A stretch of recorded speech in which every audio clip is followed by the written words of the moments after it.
সবার সালাম পৌঁছে বুঝাবেন। আপনারা কেমন আছেন সবাই?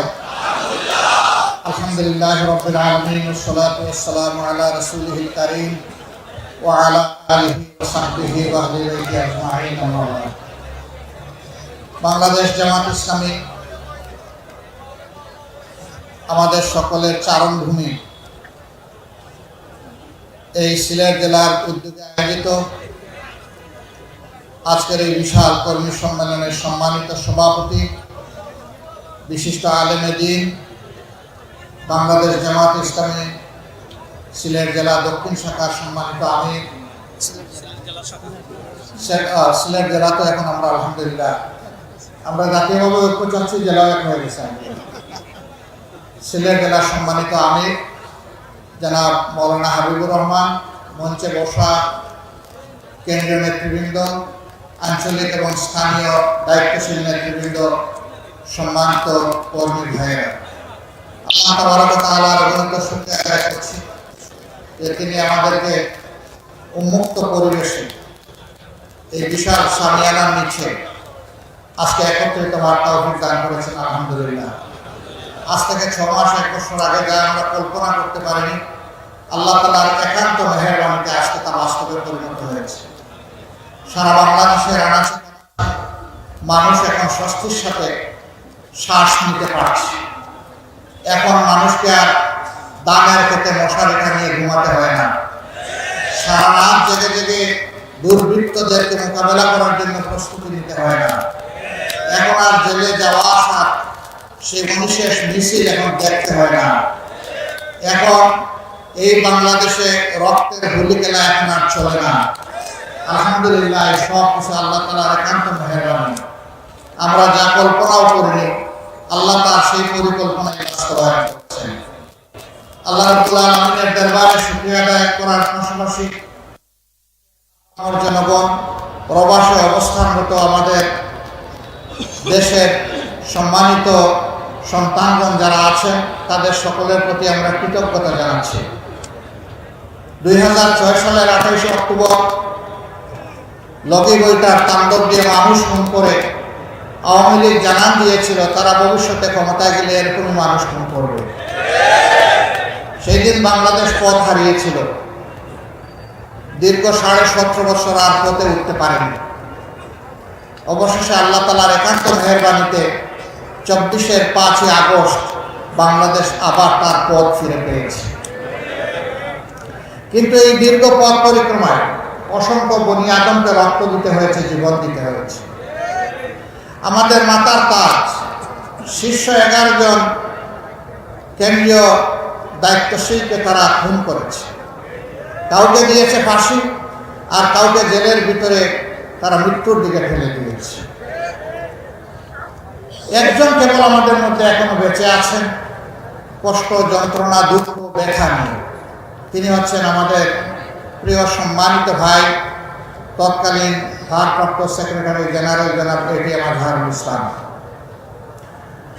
আমাদের বিশ্বাস ছিল আল্লাহ তার এই বান্দাকে বাঁচিয়ে রেখেছেন বাংলাদেশকে ভালো কিছু দেখানোর জন্য, নতুন কিছু দেখানোর জন্য।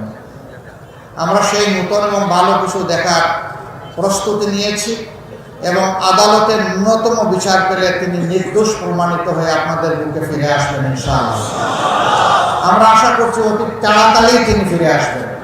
মহান রবের দরবারে দোয়া করি আল্লাহ তাকে তাইয়্যিব হায়াত দান করুন। আল্লাহ রাব্বুল আলামিন তাকে সুস্থতার সাথে রাখুন। একটি নাদুস নুদুস সুস্থ মানুষ, আজকে তিনি শুকনো হয়ে 3 ভাগের 1 ভাগ হয়ে গিয়েছে। তারপর এতটাই মানসিক এবং শারীরিক জুলুম করা হয়েছে। 2 মাস 10 দিন একই জেলে ছিলাম, কিন্তু জেলে থাকা অবস্থায় তার মুখখানি আমাকে দেখতে দেওয়া হয়নি। তার পাশা নির্দয় আচরণ করা হচ্ছে। এখন হয়তো বা কিছুটা সেই পাশার নির্দয় আচরণ বন্ধ থেকেছে, কিন্তু তারপরেও তিনি জেলের অন্ধকার প্রকোষ্ঠে আছেন। আপনারা দোয়া করুন অতি সত্বর আল্লাহ যেন আমাদের বুকে তাকে ফিরিয়ে দেন।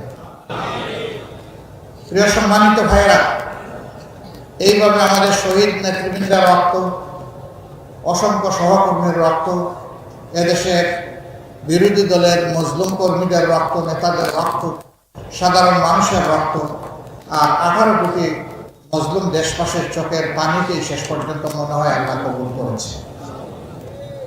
মহান রবের দরবারে শুকরিয়া আদায় করে বলি, রব্বুল আলামিন এইটুকু মেহেরবানি যখন করেছো তখন এই দেশবাসীর উপরে তুমি পুরোটাই মেহেরবানি করো। এই দেশকে স্থায়ী শান্তির দিকে তুমি এগিয়ে নিয়ে যাও, আর স্থায়ী শান্তি শ্রমিক হিসাবে আমাদের সবাইকে কাজ করার তৌফিক দাও। আমরা যেন ওই শান্তির বাংলাদেশ বিনির্মাণে, একটা মানবিক বাংলাদেশ বিনির্মাণে আমরা যেন অবদান রাখতে পারি। আলহামদুলিল্লাহ, একটাই সংগঠন, সবাই স্বীকার করতে বাধ্য, কোনো অপশক্তি তাদের সামনে এই সংগঠনের মাথা নত করাতে পারেনি। হ্যাঁ, আমরা বারবার মাথা নত করেছি আমাদের মাবুদের দরবারে, করতেই থাকবো, কিন্তু কোনো অপশক্তির কাছে ইনশাআল্লাহ আগামীতে আমরা মাথা নত করব। দেশে বিদেশে অনেক ষড়যন্ত্র চক্রান্ত হয়েছে এই সংগঠনের বিরুদ্ধে। আমাদের কর্মীরা সীমাহীন ধৈর্য রয়েছে। এত বড় ক্ষতি অন্য কোনো সংগঠনের বাংলাদেশে হয়নি যত বড় ক্ষতি হয়েছে জামাত ইসলামী এবং ইসলামী ছাত্র শিবির। এই সকল ক্ষতির ফল আমাদের অন্তরে ছিল, সেই ক্ষত ছিন্ন বহন করে আগস্টের 5 তারিখ যখন পরিবর্তন আসলো, আমরা সারা বাংলাদেশে প্রিয় সহকর্মীদেরকে এবং দেশবাসীদেরকে আহ্বান জানিয়েছিলাম, শান্ত থাকুন, ধৈর্য ধরুন, প্রিয় দেশকে গড়তে সাহায্য করুন। আলহামদুলিল্লাহ, বাংলাদেশ শান্ত থেকেছে, ধৈর্য ধরেছে।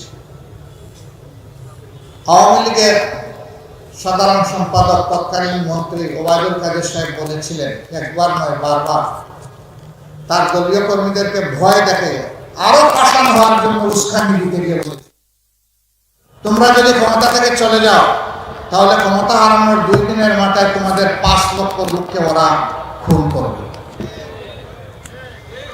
একথা তিনি বলেননি? বাংলাদেশের মানুষ প্রমাণ করে দিয়েছে, তোমরা পাগল হতে পারো, তোমরা ক্ষমতার নেশায় অন্ধ হতে পারো, তোমরা দায়িত্ব জ্ঞানহীন পাশবিক চরিত্রের হতে পারো, কিন্তু বাংলাদেশের মানুষ দায়িত্ব জ্ঞানহীন নয়। 5 লক্ষর উপর প্রশ্নই আসে না। 2 দিনের মধ্যে 5 জন মানুষকে কেউ খুন করেন। জনগণের এই ধৈর্য, মানুষের প্রতি এই দায়বোধ, দেশের প্রতি এই ভালোবাসা একটা মহলের এখন সহ্য হচ্ছে না। তারা চেয়েছিল রক্তের পদ্মা, গঙ্গা, যমুনা, সুরমা বয়ে যায়, তাহলে তাদের রাজনীতি আবার জমে উঠবে দেশে বিদেশে। এটা না হওয়ার কারণে এখন তারা অশান্তিতে আছে, এখন তড়পাচ্ছে, দেশের বিরুদ্ধে মিথ্যা প্রপাগান্ডা করছে, দেশ থেকে করছে, বিদেশ থেকে করছে। দেশের মর্যাদা পূর্ণ করার জন্য মিথ্যা গল্প সাজিয়ে বিদেশি বন্ধুদেরকে তারা বিভ্রান্ত করার চেষ্টা করছে। অবশ্য পদে পদে তাদের সমস্ত ষড়যন্ত্র শয়তানি ধরে পড়ে যাচ্ছে। মানুষ এখন ঘুমে নয়, সজাগ, আর এই জাতি বিশেষভাবে এখন সজাগ। তারা এই ইতিবাচক পরিবর্তনকে, অভ্যুত্থানকে ব্যর্থ করে দেওয়ার জন্য দফায় দফায় অনেক কাণ্ড করতেছে। তারা জুডিশিয়াল কু করতে চেয়েছিল, আল্লাহ ব্যর্থ করে দিয়েছে। তারা আনসার কাণ্ড করতে কু করতেছিল, আল্লাহ ব্যর্থ করে দিয়েছে। তারা চাকরি কাণ্ড নিয়ে কু করতেছিল, আল্লাহ ওগুলো ব্যর্থ করে দিয়েছে। এরপরে তারা ইসকন কাণ্ড নিয়ে নামলো, আল্লাহ ওইটাও ব্যর্থ করে দিয়েছে। শেষমেশ ইসকনের লোকেরা নির্দয়ভাবে একজন আইনজীবীকে খুন করলো প্রকাশ্য দিবালোকে, ত্রিফলা দিয়ে কুপিয়ে কুপিয়ে। এতটাই তার চেহারা বিকৃত করে দেওয়া হয়েছিল, তার পরিবারের কাউকে তার ইন্তেকালের পর তার চেহারা দেখতে দেওয়া হয়নি, কারণ এই চেহারা দেখে তারা স্থির থাকতে পারবেন না, কষ্টে তারা ভেঙে পড়বেন, এমনকি এর চাইতেও বড় কোনো অ্যাক্সিডেন্ট কার হয়ে যেতে পারে। এই জন্য তার বাবাকে পর্যন্ত তার চেহারাটা দেখতে দেওয়া হয়নি। কত নির্মমভাবে তাকে খুন করা হয়েছে। এই খুন করে মূলত এদেশের দেশপ্রেমিক মানুষ, বিশেষ করে মুসলমানদেরকে উস্কানি দেওয়া হয়েছিল, তোমরাও কিছু করো। আমরা তখন সাথে সাথেই তাদেরকে অনুরোধ করেছিলাম, শান্ত থাকুন এবং মাঠ নিজেদের নিয়ন্ত্রণে রাখুন। আলহামদুলিল্লাহ, দুটাই হয়েছে। তারা শান্তও থেকেছেন, মাঠও নিয়ন্ত্রণে রেখেছে। ওরা এখন গর্তে ঢুকেছে খুনিরা, কিন্তু তাদেরকে বিদেশ থেকে বাতাস দেওয়া হচ্ছে। আমরা ধন্যবাদ জানাই এই দেশের বিশেষ করে হিন্দু ধর্মাবলম্বী ভাইদের। তারা তাদের বিবেকের জায়গা থেকে প্রতিবাদ করে বলছেন, আমরা শান্তিতে আছি, তোমরা আমাদের শান্তির উপর আঘাত দিও না, আমাদেরকে শান্তিতে থাকতে দাও। ভারতকে তারা বলেছে, আমাদেরকে দিয়ে আর খেলো না, বহু খেলা তোমরা খেলেছো, এখন তোমরা শান্ত হও। আমরা এই দেশে ধর্ম বর্ণ নির্বিশেষে ভালো আছি, ভালো থাকতে চাই। আমরা তাদেরকে অভিনন্দন জানাই। এর আগে কোনোদিন তারা এরকম প্রতিবাদ করেনি, এবার তারা করেছেন। তার কারণ হলো তাদেরও আল্লাহ বিবেক দিয়েছেন। তারা দেখেছে 5 তারিখের পরিবর্তনের পর দায়িত্বশীল দেশপ্রেমিক সংগঠন বাংলাদেশ জামাত ইসলামী, ইসলামী শ্রমিক কল্যাণ ফেডারেশন, স্কুল কলেজ মাদ্রাসার শিক্ষক ছাত্ররা, অন্যান্য বিরোধী দলের লোকেরা, তখন যারা বিরোধী দলে ছিলেন তারা সকলে এসে বিভিন্ন ধর্মের যে সমস্ত প্রতিষ্ঠান আছে সেগুলাকে পাহারা দিচ্ছে, তাদেরকে দিয়ে আশ্বাস দিচ্ছে, সাহস যোগাচ্ছে যে আমরা মিলেমিশে সকলেই বাংলাদেশের নাগরিক। আমরা মর্যাদার সাথে, শান্তিপূর্ণভাবে, সৌহার্দ্যের সাথে, সম্প্রীতির সাথে আমরা এখানে বসবাস করব, আপনাদেরকে কোনো চিন্তা করতে হবে না। যখন বাংলাদেশের দায়িত্বশীলতার পরিচয় দিল, তখন একটি উগ্র সংগঠন আবার হিন্দু ধর্মের লোকদেরকে উস্কানি দিল যে এবারকার দুর্গাপূজা আমরা করব না, এটা আমরা বাদ দেব। কেন করবো না? যে এই দেশে আমাদের উপরে আঘাত করা হচ্ছে, আমাদের মা বোনদের ইজ্জত লুণ্ঠন করা হচ্ছে, আমাদেরকে খুন করা হচ্ছে, ঘর বাড়ি পুড়িয়ে দেওয়া হচ্ছে। এবারও দায়িত্বশীল হিন্দু সমাজের লোকেরা তারা জানিয়ে দিলেন, তোমাদের এই সমস্ত কথা মিথ্যা এবং আমরা তোমাদের টাকা সাড়া দেব না। তারা সেপ্টেম্বরের 4 তারিখ ঢাকায় লক্ষ লোকের সমাবেশ করে এইভাবে বিশৃঙ্খলা সৃষ্টি করতে চেয়েছিলেন। ওই ধর্মের ভাইদের দায়িত্বশীলতার কারণে তাদের সেই ষড়যন্ত্র আল্লাহ ব্যর্থ করে দিয়েছে। জাতি জাগ্রত আছে। প্রত্যেকটি ঘটনার পর আমাদের দেশের মানুষ, বিশেষ করে যুব সমাজ জানান দিচ্ছে যে আমরা আমাদের দেশকে ভালোবাসি এবং আমরা দেশের শান্তি শৃঙ্খলা, স্বাধীনতা, সার্বভৌমত্ব রক্ষায় আমরা প্রতিশ্রুতিবদ্ধ, আমরা ঐক্যবদ্ধ। আপনারা দেখেছেন এই অতি সম্প্রতি ইসকনের ঘটনা ঘটার পরে আমাদের বর্তমান অন্তর্বর্তীকালীন সরকারের প্রধান উপদেষ্টা দাওয়াত দিয়েছিলেন সব ধরনের সংগঠন, ডান বাম, ইসলামী মধ্যম, সবাই এই বাংলাদেশের 53 বছর চলার জীবনে প্রথমবারের মতো সকল ঘরানার রাজনৈতিক নেতৃবৃন্দ একসাথে বসে তারা হাত তুলে অঙ্গীকার করেছেন, দেশ এবং জনগণের স্বার্থ রক্ষায়, স্বাধীনতা, সার্বভৌমত্ব রক্ষায় আমরা সবাই, আমরা কোনো অপশক্তির কাছে মাথা নত করব না, আমরা কোনো চোখ রাঙ্গানিকে পরোয়া করব না। এই আওয়াজ, এই মেসেজ দেশের জনগণকে আরো ঐক্যবদ্ধ করেছে, আরো শক্তি জুগিয়েছে এবং বিশ্ববাসীকে বার্তা দিয়েছে যে বাংলাদেশের বিরুদ্ধে ঘরে বাইরে কোনো ষড়যন্ত্র আর সফল হবে না। পরের দিন সকল ধর্মের যারা গুরুত্বপূর্ণ ব্যক্তি, ধর্মীয় অভিভাবকদেরকে নিয়ে আবার প্রধান উপদেষ্টা বসেছে, তারা হাতে হাত মিলিয়ে আওয়াজ দিয়েছেন এখানে ধর্ম বর্ণের কোনো কথা নেই, আমরা সকলে মিলে বাংলাদেশ, এবং এই বাংলাদেশকে আমরা রক্ষা করব। এই বাংলাদেশের বিরুদ্ধে কোনো ষড়যন্ত্রে আমরা পা দিব না এবং আমরা বরদাস্ত করব। আমরা অভিনন্দন জানাই, মোবারকবাদ জানাই এই অঙ্গীকার ব্যক্ত করার জন্য। তারা কি করেছে, কি করে না? গত 15.5 বছর ক্ষমতায় এসে পিলখানায় 57 জন সেনা অফিসারকে নির্মমভাবে হত্যা করল, তাদের পরিবারের কোনো সদস্যকে হত্যা করল। এরপরে জামাতে ইসলামীকে তারা ধ্বংস করার জন্য নেতৃবৃন্দের মাথার উপরে তলোয়ার চালাল, শত শত নেতাকর্মীকে খুন করল। তখন অবশ্য অন্য কোনো দলের উপরে এই বিপদ আসে না। আমরা সেদিন আমাদের বন্ধুদেরকে বলেছিলাম, সবাইকে, যে আমাদের উপর যে যুদ্ধ এই সরকার অন্যায় যুদ্ধ শুরু করেছে, আসেন একসাথে আমরা সেই যুদ্ধ মোকাবেলা করি, তাইলে এই যুদ্ধ আর কাউকে আক্রান্ত করবে না। দেশ বাঁচবে, আপনারা বাঁচবেন, আমরাও সবাই বাঁচব। সেদিন আমাদের এই আওয়াজ আমরা বুঝাতে পারিনি, অথবা তারা উপলব্ধি করতে ব্যর্থ হয়েছিলেন যার মাসুক পরবর্তী পর্যায়ে গোটা 15.5 বছর ধরে জাতিকে পরিশোধ করতে হয়েছে। আমরা বলেছিলাম আমাদের মাথায় আঘাত করা হয়েছে, সবার মাথায় আঘাত করা হয়েছে, সময়ের ব্যবধানে তাই প্রমাণ হয়েছে। সম্মানিত ভাইয়েরা, এখান থেকে আমাদের শিক্ষা নেওয়া উচিত। আমাদের আলিম সমাজের উপর সরকার আক্রোশ নিয়েছে। 13 সালের 5ই মে শাপলা চত্বরে কি করা হয়েছে, কি নারকীয় হত্যাকাণ্ড চালানো হয়েছে আপনারা দেখেছেন।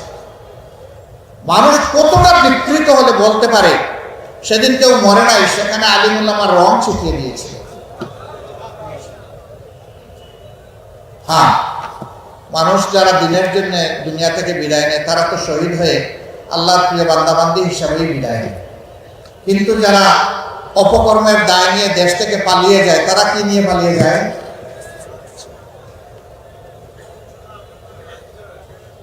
একটা মানুষের মৃত্যুর চেয়ে এইভাবে অপমানের দায় স্বীকার করে পালিয়ে যাওয়া আরো নিকৃষ্ট।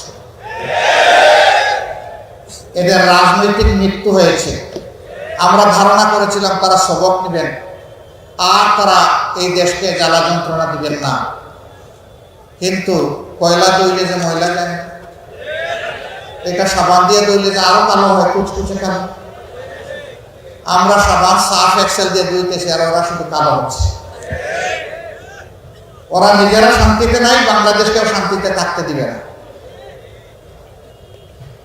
আমার সম্মানিত ভাইরা, এতটুকুতে যাদের শিক্ষা হবে না তাদের শিক্ষা কবে হবে আল্লাহ ভালো জানেন। দেশে বিদেশে অনেকে জিজ্ঞেস করে আগামী নির্বাচনে তারা কি নির্বাচনে আসবে। আমি বলি দেশকেই যারা সম্মান করে না তারা কার কাছে এসে নির্বাচনে ভোট দাবি করবে? যারা জনগণের কেনা টাকায় অস্ত্র এবং গুলি জনগণের বুকের উপর চাপিয়ে দেয় ক্ষমতায় থাকার জন্য, তারা কার কাছে ভোট চাইবে?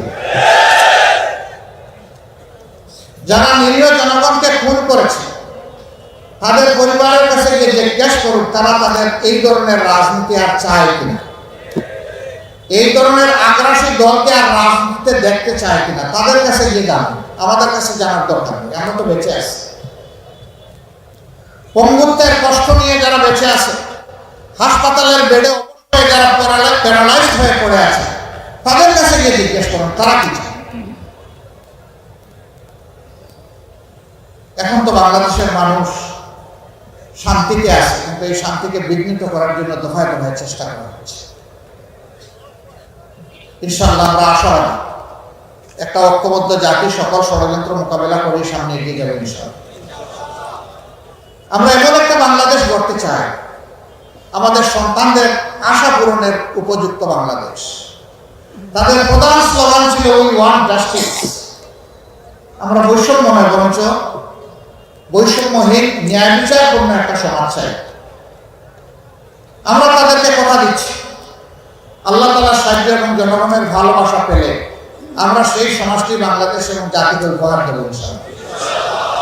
আমরা কথা দিচ্ছি আমাদের হাত দিয়ে কোনো চাঁদাবাজি হবে না এবং কোনো চাঁদাবাজি বরদাস্ত করব না ইনশাআল্লাহ। আমরা কথা দিচ্ছি বাংলাদেশের 1 ইঞ্চি মাটির উপর কারো কোনো দখল বাণিজ্য চলবে না এবং চলতে দেব না ইনশাআল্লাহ। আমরা কথা দিচ্ছি সরকারি আধা সরকারি বেসরকারি অফিসে বসে কেউ ঘুষ খাওয়ার প্রয়োজন অনুভব করবে না এবং দুঃসাহস দেখাবে না। আমরা কথা দিচ্ছি আমাদের যুব সমাজের হাতকে আমরা কর্মী কারিগরের হাতে পরিণত করতে চাই। তারা হলো দেশ গড়ার কারিগর। সার্টিফিকেট নিয়ে তারা বের হয়ে বেকারত্বের অভিশাপে কান্নাকাটি করবে না, হাল চাষ করবে না। তাদেরকে নৈতিক এবং জাগতিক শিক্ষা এমনভাবে সমৃদ্ধ করা হবে যে প্রত্যেকটা ছাত্র কিংবা ছাত্রী তার শিক্ষার পাঠ চুকানোর সাথে সাথে দেশ গড়ার একজন যোগ্য কারিগরে পরিণত হবে এবং কাজ তার হাতে চলে আসবে। উন্নত দেশে আছে শিক্ষাকালীন সময়েই তাদের হাতে কাজ চলে আসে। শিক্ষা জীবনের আগেই তাদের এগ্রিমেন্ট সম্পূর্ণ হয়ে যায়। শিক্ষা জীবন শেষ করার সাথে সাথে কর্মে ঢুকে পড়ে। তারা পরীক্ষার রেজাল্টের অপেক্ষা করেন, অতীতের রেজাল্টে মূল্যায়ন করে তাদের হাতে এইভাবে কাজ চলে আসে। আমরা এই ধরনেরই একটি সমৃদ্ধ যুব সমৃদ্ধ বাংলাদেশ গড়তে চাই ইনশাআল্লাহ। এমন বাংলাদেশ আমরা গড়তে চাই যেই বাংলাদেশে মসজিদ, মন্দির, চার্চ, প্যাগোডা, মঠ কোন জায়গায় নিরাপত্তার জন্য পাহারা বসানোর প্রয়োজন, বরঞ্চ ঘরে বাইরে নিজেদের ধর্মীয় কাজে, সামাজিক কাজে, পেশাগত কাজে সকল জায়গায় একজন নাগরিক পূর্ণ স্বাধীনতা, মর্যাদা এবং নিরাপত্তা ভোগ করবে ইনশাআল্লাহ। এই ক্ষেত্রে নারী পুরুষকে সমান মর্যাদা এবং নিরাপত্তা দেওয়া হবে। বাংলাদেশ জামাত ইসলামী সেই স্বপ্নের রাষ্ট্র যদি গড়ার সুযোগ পায় আল্লাহ কোরআনের ভিত্তিতে, তাহলে সেই রাষ্ট্রে পুরুষের পাশাপাশি আমাদের মা বোনেরা, আমাদের মেয়েরা অত্যন্ত মর্যাদা, গর্ব এবং ইজ্জতের সাথে তারা তাদের দায়িত্ব পালন করবেন, তারা পাবেন পূর্ণ নিরাপত্তা। এখন সমাজের বিভিন্ন জায়গায় কাজ করতে গিয়ে না পান তারা নিরাপত্তা, না পান তারা মর্যাদা। সেদিন তারা মায়ের মর্যাদা পাবেন, সহোদরা বোনের মর্যাদা পাবেন, ঔরসজাত মেয়ের মর্যাদা পাবেন ইনশাআল্লাহ। এবং ঘুরে ফিরে আমরা তাদেরকে পূর্ণভাবে মায়ের মর্যাদায় অভিষিক্ত করব। রাসূল করিম সাল্লাল্লাহু আলাইহি ওয়াসাল্লাম সবচেয়ে ঝুঁকিপূর্ণ কাজ যুদ্ধের ময়দানে মহিলাদেরকে সম্পৃক্ত করেছেন, সুযোগ দিয়েছে। আমরা তাদেরকে বঞ্চিত করার অধিকার রাখি না। তারা তাদের যোগ্যতা, দক্ষতা অনুযায়ী তারা রাষ্ট্রের কাজে অবদান রাখে। এই রাষ্ট্রে শুধু মুসলমানরা বসবাস করে না, অন্যান্য ধর্মের লোকেরাও বসবাস করে। আমাদেরকে যিনি পয়দা করেছেন তিনি তাদেরকে পয়দা করেছেন। সুতরাং সেই আল্লাহর দৃষ্টিতে মানুষ হিসাবে তাদের যত নাগরিক অধিকার আছে পূর্ণ নাগরিক অধিকার তারা ভোগ করবে ইনশাআল্লাহ। সেখানে ধর্মের কারণে কোনো মানুষ তার যোগ্য ভূমিকা পালন থেকে বঞ্চিত হবে না। তবে দুঃখের বিষয়, গত 15.5 বছর তার একটু দাড়ি আছে, কে তার পেশাগত দায়িত্ব পালনের সময় নামাজে যায়, তাকে চরমভাবে অপদস্থ, কুণ্ঠাসা এবং তার অধিকার থেকে তাকে বঞ্চিত করা হয়েছে। এই অপকর্ম আর বাংলাদেশে চলতে দেওয়া হবে না ইনশাআল্লাহ। এখানে একটা ফ্ল্যাগ দেখছি, এটা নামান্ত ফ্ল্যাগ শুধু জামাত ইসলামের লোকসংবলিত ফ্ল্যাগ এবং বাংলাদেশের ফ্ল্যাগ উঠবে ভাই, অন্য কোনো ফ্ল্যাগ এখানে উঠাবেন না।